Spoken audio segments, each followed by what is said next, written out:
Welcome प्यारे विद्यार्थियों। आज हम बात कर रहे हैं मध्यावधि मूल्यांकन के बारे में, यानी मिड लाइन असेसमेंट।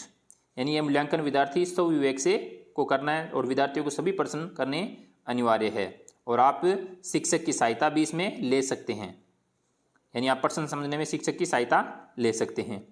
यानी जो मध्यावधि मिड लाइन जो असेसमेंट है, इसमें फर्स्ट क्वेश्चन दिया गया है, दिए गए समानार्थी शब्दों को उनसे संबंधित शब्द से मिलाइए। यानी समानार्थी पर्यायवाची शब्द दिए गए, उनको संबंधित शब्द से मिलाना है। जैसे भू धरा वसुंधरा, तो भू धरा वसुंधरा यानी धरती। नेक्स्ट है पवन वायु हवा, पवन समीर वायु, तो इसको मिलाना है हवा से। नेक्स्ट है चांद हिमांशु सुधाकर, तो इसको मिलाना है चंद्रमा से। इसे मिलाना है चंद्रमा से। तो इस तरीके से इनका मिलान करना है। नेक्स्ट है नीचे दिए गए तत्सम शब्दों को तद्भव रूप लिखिए। यानी जो तत्सम शब्द दिए गए इनका तद्भव रूप लिखना है। करण, तो करण का होता है कान। नासिका, नासिका का होता है नाक। ग्रीवा, ग्रीवा यानी गर्दन।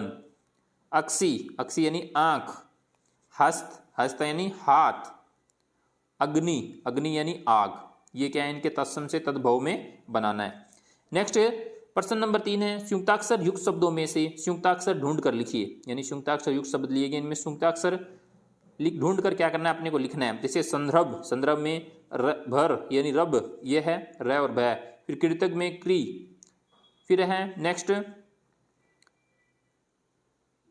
वक्षस्थल यानी संपन्न, संपन्न में न, यानी ये आगे वाला लिखा गया। संपन्न में न, डबल न जो है। उसके बाद में वक्षस्थल में श। फिर है और स्थ भी है। श्रमिक में श्रय। कार्य में लास्ट वाला अरे। नेक्स्ट है अक्षुण में शु। ज्ञानी में ज्ञा। और उसके बाद में त्रिभुज में त्रि, त्रिभुज में त्रि। नेक्स्ट है विश्राम में श्रा और निकम्मा में मम्मा। तो ये क्या है, संयुक्ताक्षर हैं, इनको नीचे लिखना है। बात करते हैं नेक्स्ट प्रश्न की। निम्नलिखित कथनों के लिए उनके नीचे की पंक्ति में प्रश्न बताइए। राम मुस्कान का पड़ोसी है, यानी राम किसका पड़ोसी है, तो अपने को बनाना है राम किसका पड़ोसी है, तो राम मुस्कान का पड़ोसी है। नेक्स्ट है ललिता सब्जी लेने बाजार जाती है, तो ललिता कहाँ जाती है, तो ललिता सब्जी लेने कहाँ जाती है, बाजार जाती है। इस तरीके से इनको लिखना है। नेक्स्ट है प्रश्न नंबर 5। प्रश्न नंबर 5 में दिए गए वाक्यांश के लिए एक शब्द लिखना है। जो नियम के अनुसार हो उसे क्या कहते हैं, नियमानुसार। जो नियम के अनुसार कार्य करते हैं उसे नियमानुसार। जो ईश्वर में विश्वास रखता है, इसमें जो ईश्वर में विश्वास रखता है उसको आस्तिक कहते हैं। क्या कहते हैं, आस्तिक। जो पढ़ा लिखा न हो, जो पढ़ा लिखा नहीं होता है, हम उसको क्या कहते हैं, अनपढ़। क्या कहते हैं, अनपढ़। जो शर्माता बहुत है, शर्मीला। जो शर्माता बहुत है उसको शर्मीला। नेक्स्ट है निम्नलिखित वाक्यों में विशेषण छांट कर लिखना है। यानी सीता सुंदर लड़की है, तो सुंदर क्या है, विशेषण है, तो अपने को यहाँ लिखना है। वह तेज दौड़ता है, तो तेज क्या है, विशेषण है, तो तेज यहाँ लिख देना है। बात करते हैं नेक्स्ट प्रश्न की। प्रश्न नंबर 7। नीचे दिए गए वाक्यों को शुद्ध करके लिखें। राम अपने विद्यालय गई, तो राम अपने विद्यालय गई नहीं होगा, राम अपने विद्यालय गया। राम अपने विद्यालय गया हो जाएगा। नेक्स्ट है वह तेज दौड़ती हुई पास आया, तो वह तेज दौड़ती हुई पास आई। क्या करना है, आई। इसको शुद्ध करना है। नेक्स्ट है दिए गए शब्दों को छांटकर उचित स्थान पर लिखिए। यानी अपने पास कुछ शब्द दिए गए, प्रसन्नता, स्नेह, रमेश, लालच, पुस्तक, नदी, सूरज, गरीबी, इस तरीके के, और अपने को उचित स्थान पर इनको लिखने हैं। जैसे फर्स्ट लिखा गया है व्यक्तिवाचक संज्ञा, जातिवाचक संज्ञा, भाववाचक संज्ञा। तो जातिवाचक संज्ञा में व्यक्तिवाचक संज्ञा में पहले आ जाएगा रमेश, तो यहाँ पे रमेश। उसके बाद सूरज। नेक्स्ट है सीता, तो ये क्या करना है, अपने को यहाँ लिखना है। उसके बाद में नेक्स्ट है होली, तो ये आ जाएगा व्यक्तिवाचक में। नेक्स्ट जातिवाचक में जैसे बालक, यानी बालक को क्या करना है, जातिवाचक में रखना है। गरीबी, गरीबी भी जातिवाचक में आ जाएगा। उसके बाद पुस्तक, तो पुस्तक को भी इसमें रखना है। उसके बाद नदी, नदी भी जातिवाचक में आ जाएगा। नेक्स्ट है भाव, यानी जो भाव शो करते हो, तो प्रसन्नता, स्नेह, लालच, बहार, तो ये सारी की सारी क्या चीज़ें आ जाएगी, भाववाचक में आ जाएगी। बात करते हैं नेक्स्ट प्रश्न की। देखो, समझो और लिखो। यानी मिठाई, मिठाई से बनाए मिठाइयाँ, तो टोली से बन जाएगा टोलियाँ। टोली से क्या बन जाएगा, टोलियाँ। माला, तो माला से बन जाएगा मालाएं, माला से मालाएं। सभा, सभा से सभाएं। नेक्स्ट है चीज़, तो चीज़ से बनाए चीज़ें। तो इसी तरीके से औरत, औरत से औरतें। पैसा, पैसा से बन जाएगा पैसे। पैसा से क्या बन जाएगा, पैसे। नेक्स्ट है वादा, तो वादा से बन जाएंगे वादे, वादा से क्या बन जाएगा, वादे। प्रश्न नंबर 10, दिए गए उचित उपसर्ग लगाकर नए शब्द बनाने हैं। उचित उपसर्ग मतलब जोर, जोर दिखा गया तो जोर से उचित उपसर्ग लगाकर कमजोर, यानी जोर से क्या बना दिया, कमजोर। नेक्स्ट है देश, तो देश में उचित उपसर्ग लगाकर विदेश, यानी वी उपसर्ग लगा तो क्या बन गया, विदेश। नेक्स्ट है पुत्र है, तो पुत्र में सु लगाया तो सु प्लस पुत्र, सुपुत्र, यानी सु क्या है, इसमें उपसर्ग है। नेक्स्ट है धन, तो धन में नी जोड़कर यानी नी उपसर्ग लगाकर निर्धन, क्या बना दिया, निर्धन या निधन। नेक्स्ट है प्रश्न नंबर 11। प्रश्न नंबर 11 में कुछ प्रत्यय दिए गए हैं, नीचे कुछ प्रत्यय दिए गए हैं, उनको उचित शब्दों के साथ लगाकर नए शब्द बनाने हैं। जैसे ईया प्रत्यय दिया गया है तो ईया से मुखिया, मुख प्लस ईया मुखिया। वान प्रत्यय लिखा गया है तो धन प्लस वान धनवान। साली यानी भाग्य प्लस साली तो भाग्यशाली। ई प्रत्यय है तो सर्द प्लस ई तो सर्दी, सर्द प्लस ई प्लस सर्दी। नेक्स्ट है क्वेश्चन नंबर 12।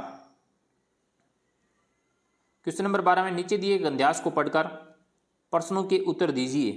राजा रवि वर्मा भारत के ख्याति प्राप्त चित्रकार थे। उनका जन्म केरल के एक छोटे से गांव में हुआ, यानी राजा रवि वर्मा एक ख्याति प्राप्त चित्रकार थे। इन्होंने भारतीय पौराणिक कथाओं पर चित्रों का निर्माण किया। इनके चित्रों में पौराणिक नायिकाएं ही मुख्य विषय रही हैं। इन्होंने दुष्यंत शकुंतला, नल दमयंती एवं महाभारत कथाओं पर विशेष चित्र कार्य किया है। हंस दमयंती राजा रवि वर्मा की सबसे प्रसिद्ध कृति है। कौन सी? हंस दमयंती है वो राजा रवि वर्मा की सबसे प्रसिद्ध कृति है। राजा रवि वर्मा एक चित्रकार ही नहीं अपितु एक देशभक्त भी थे। इनका देहावसान 2 अक्टूबर 1906 को हुआ था। कब? 2 अक्टूबर 1906 को हुआ था। अब इनके जो प्रश्न हैं वो देखते हैं। इसका पहला प्रश्न यानी लिखा गया है, राजा रवि वर्मा का जन्म कहाँ हुआ था? तो राजा रवि वर्मा का जन्म केरल के एक छोटे से गांव में हुआ था। कहाँ पे? केरल के एक छोटे से गांव में। दूसरा है, इनका सबसे प्रसिद्ध चित्र कौन सा है? तो सबसे प्रसिद्ध चित्र हंस दमयंती इनका सबसे प्रसिद्ध चित्र है। नेक्स्ट है, गद्यांश में से कोई एक वाक्य छांट कर लिखिए जिसमें संबोधक शब्द का उपयोग किया गया। संबोधक शब्द मतलब जो पीछे अपन ने किए थे। राजा रवि वर्मा एक चित्रकार ही नहीं अपितु, यानी ये क्या है? संबोधक शब्द है। एक देशभक्त भी थे, यानी राजा रवि वर्मा और एक देशभक्त के साथ क्या जोड़ दिया गया?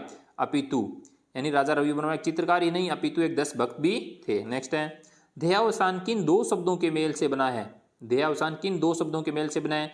तो देह प्लस अवसान, तो इससे हो जाएगा देहावसान। देह प्लस अवसान से क्या हो जाएगा? देहावसान। नेक्स्ट है क्वेश्चन नंबर 13।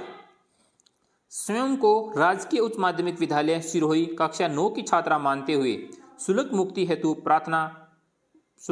प्रधानाचार्य को प्रार्थना पत्र लिखना है, यानी फीस माफ के लिए एक प्रार्थना पत्र लिखना है। तो किस तरीके से लिखेंगे? सबसे पहले क्या लिखते हैं अपन? सेवा में, यानी सेवा में श्रीमान प्रधानाचार्य महोदय राजकीय उच्च माध्यमिक विद्यालय सिरोही, यानी सिरोही ये अपन ने क्यों लिखा है? क्योंकि यहाँ पे ये नाम ऐड किया हुआ पड़ा है, यानी राजकीय उच्च माध्यमिक विद्यालय सिरोही। तो अपन ने यहाँ पे ये लिख दिया राजकीय उच्च माध्यमिक विद्यालय सिरोही। फिर महोदय, यानी महोदय लिखने के बाद में स्वीय निवेदन है कि मैं एक अत्यधिक निर्धन छात्रा हूँ।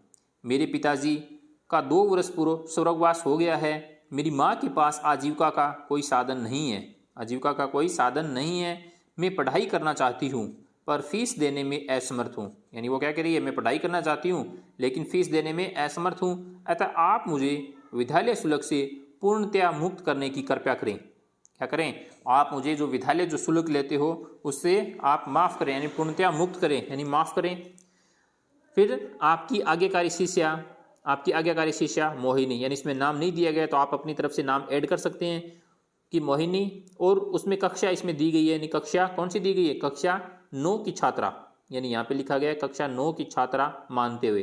तो आपको नीचे क्लास कौन सी लिखनी है? कक्षा 9 ही लिखनी है, यानी कक्षा 9 की छात्रा मानते हुए।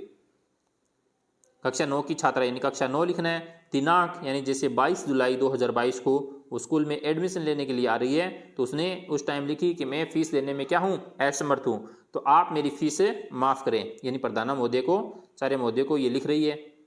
अगर आप इसमें यानी विद्यार्थी समूह भी दिए गए हैं, यानी सीखने का स्तर 5, सीखने का स्तर 6, 7 कक्षा स्तर पर, यानी जैसे ये 8वीं की वर्कबुक है, अगर आप इसको कितने यानी 50% से जैसे 40-45% करते हो तो आप कक्षा 5 के योग्य होंगे। अगर आप 6 जैसे 50 से थोड़ी सी अबो करते हो तो आपका स्तर होगा 6ठी 7वीं का स्तर होगा।